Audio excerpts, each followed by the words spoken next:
नमस्कार. कथावेलींच्या या निवांत कोपऱ्यात तुमचं मनापासून स्वागत. चला तर मग पाहूया आज नवीन कथा. विचार करा, तुम्हाला एक मोठं यश मिळालं आहे, पण घरातल्यांच्या चेहऱ्यावर आनंदाऐवजी चिंता दिसली तर? असंच काहीसं घडतं जेव्हा एका स्त्रीला तिच्या करिअरमध्ये प्रमोशन मिळतं. चला, आज याचबद्दल बोलूया. आणि हाच तो प्रश्न आहे. माझं यश माझ्या सासरच्यांसाठी चिंतेचा विषय का बनतं? ही गोष्ट स्वराची असली तरी मला वाटतं अनेक स्त्रियांना हा प्रश्न नक्कीच आपलासा वाटेल. पण नेमकं तिच्या यशाच्या दिवशीच असं का झालं? तर झालं असं की स्वराला प्रमोशन मिळालं. ती आता सीनियर मॅनेजर झाली होती. म्हणजे बघा, कितीतरी वर्षांची मेहनत, डेडिकेशन, अखेर त्याचं फळ मिळालं होतं. आता खरं तर हा किती आनंदाचा क्षण आहे नाही का? पण गंमत बघा, तिच्या मनात आनंदाऐवजी एक वेगळीच धडधड होती, एक भीती. तिला कुठेतरी माहीत होतं की हे प्रमोशन तिच्या वैयक्तिक आयुष्यात कदाचित एक नवीन आव्हान घेऊन येणार आहे. आणि हेच तर वास्तव आहे नाही का? आपल्या समाजात प्रमोशनकडे बघण्याचा दृष्टिकोन किती वेगळा आहे. घरात मुलाला प्रमोशन मिळालं तर पेढे वाटले जातात, कौतुक होतं. पण मुलीला किंवा सुनेला मिळालं की पहिला प्रश्न येतो, पण मग आता घराचं कसं होणार? स्वराने मात्र ठरवलं होतं, हा आनंदाचा क्षण कुटुंबासोबतच साजरा करायचा. ती मस्त पेढ्यांचा बॉक्स घेऊन घरी गेली. तिला वाटलं होतं सगळे मिळून सेलिब्रेट करतील, पण तिथे जे घडलं ते तिच्या सगळ्या अपेक्षांवर पाणी फिरवणारं होतं.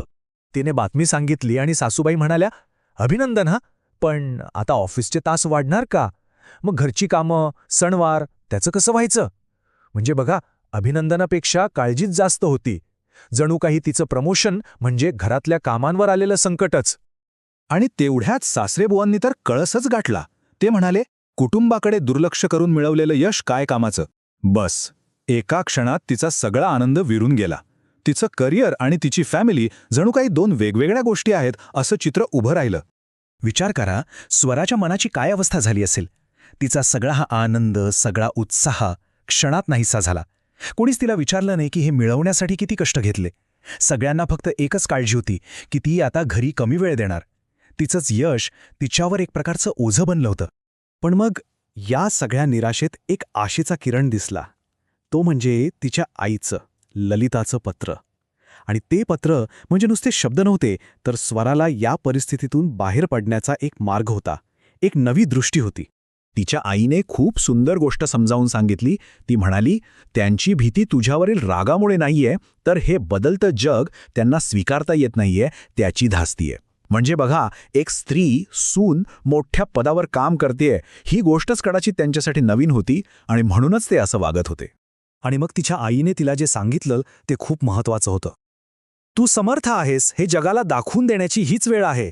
कोणाच्याही दबावामुळे आलेली संधी सोडू नकोस. या शब्दांनी स्वराला जणू काही नवी ताकदच दिली. बरं, मग आता प्रश्न हा होता की पुढे काय? आईच्या सल्ल्याने स्वराला एक दिशा मिळाली.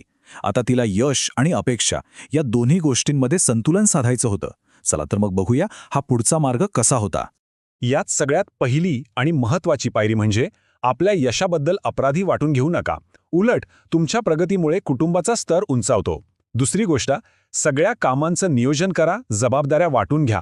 गरज पडल्यास घरात कामाला मदत ठेवा. आणि तिसरं, सगळ्यात महत्त्वाचं, तुम्ही कुटुंबाला जो काही वेळ देता तो क्वालिटी टाईम असला पाहिजे, जेणेकरून तुमची कमी त्यांना जाणवणार नाही.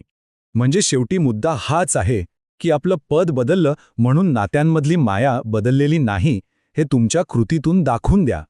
हा विश्वास एकदा का निर्माण झाला की मग बाकीच्या गोष्टी सोप्या होतात. आणि जाता जाता एक प्रश्न सगळ्यांसाठी, मग ते व्यावसायिक स्त्री असो किंवा पुरुष, आपल्या करिअरच्या प्रवासात घरी आणि कामाच्या ठिकाणी एक मजबूत सपोर्ट सिस्टम कशी बनवता येईल आणि त्याहून महत्त्वाचं म्हणजे ती टिकवून कशी ठेवता येईल, यावर विचार करायला हवा नाही का?